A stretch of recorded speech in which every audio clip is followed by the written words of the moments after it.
People who want to squat the most weight in general shouldn't be super upright.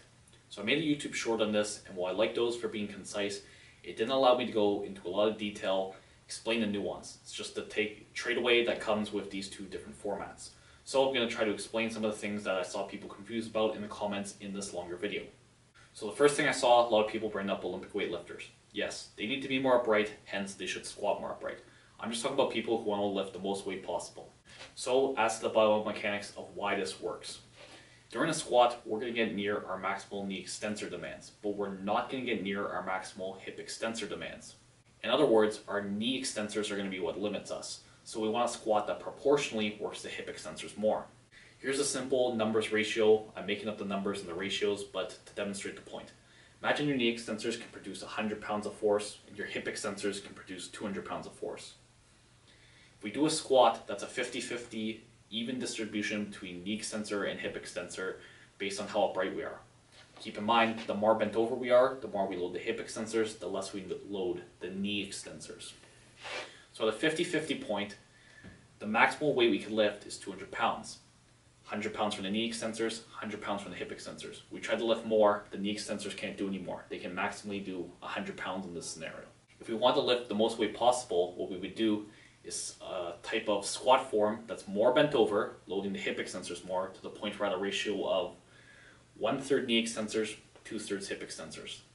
In that scenario, we can do 100 pounds knee extensors, use them all, 200 pounds hip extensors, use them all, and then we are lifting 300 pounds, most we can lift. Now keep in mind there's an upper limit, but it's not the hip extensors getting near their maximal limit, it's the spinal extensors that are getting near their limit.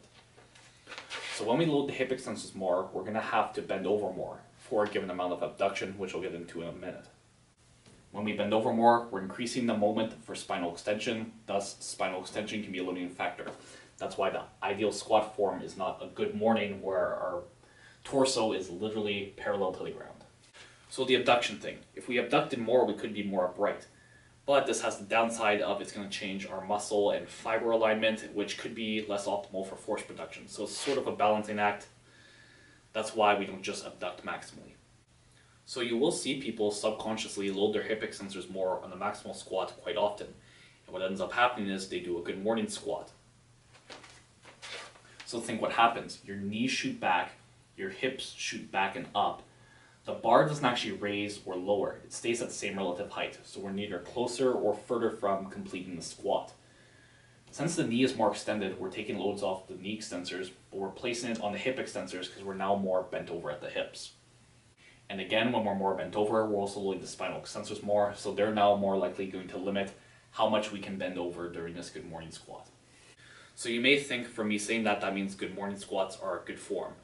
And it's not so much that the shift in position is good, but being more bent over is. Now let me explain the difference. When we go from being really upright to a good morning squat, we're going to rapidly shift in position. What this does is it's going to throw off our balance potentially, throw off our coordination. It's a motor pattern our body isn't used to doing.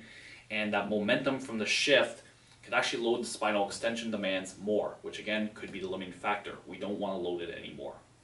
But the solution isn't try to be more upright or resist a good morning squat, it's to embrace it. During the descent, we should be more bent over in the first place. Therefore, change in position isn't going to be as dramatic, and then we can end up using the hip extensors efficiently to lift more weight. Now you may say, why do I see so many elite squatters then who are super upright? And it's a similar point I made in my sumo deadlift video. Basically, people who are really good at squatting are going to tend to have leverages that are super beneficial for squatting. And the leverages that are super beneficial for squatting are shorter femurs. When you have shorter femurs, it's easier to hit depth. Remember, the femurs have to move in 3 dimensions to achieve depth. You need some combination of sitting back and bending over at the hips, forward knee travel, and abduction. When you have short femurs, you simply don't have to do that. So because the femurs do not have to move as much for them to achieve depth, they're not going to be as bent over as much in general. And the reason short femurs are beneficial in the first place, besides that, is also that it's going to lower the length of the moment arm, therefore less force to overcome. So essentially, these people are really upright because of their leverages. That's what made them a good squatter, not necessarily being upright in the first place. So some aspects of form will carry over for everybody basically. But it's really common to see somebody who's an elite lifter who has totally different leverages than you, and you try to emulate them, copy them, but the thing is, you're really not built for that, it's just not going to work out for you. You may also say, well, what if I want to work my quads more of a squat? That's very valid. But this form doesn't necessarily work your quads less. So for the same given weight, it is going to work your quads less. But keep in mind, we're stronger with this form. For the same given difficulty, the knee extensors are going to be the limiting factor no matter what.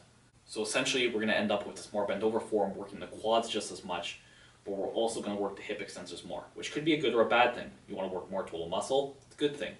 But you're also doing deadlifts probably. Maybe you don't want to load your back as much this day, therefore it could be a bad thing. So yeah, you could squat more upright. And keep in mind, if you really want to work your quads efficiently, I think high bar would still be a better option if you are okay with giving away a bit of hip extensor activation. So I made another video saying high bar is not more quads for basically the same reasons I just explained prior.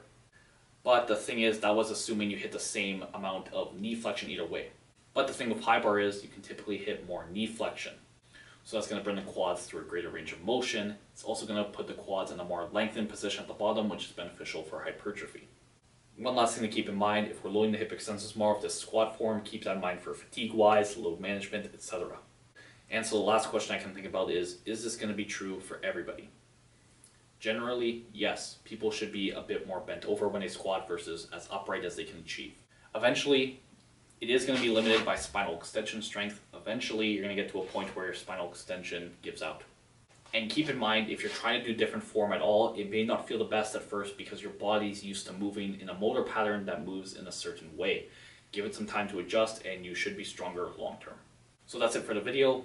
Hope this cleared up any misconceptions. Please comment more ideas below. I've been reading the comments. I've got some ideas for videos based on ones I've seen. Please comment more. Upvote comments that have topics you'd like to see as well. Subscribe, share the video, like. Thanks for watching again.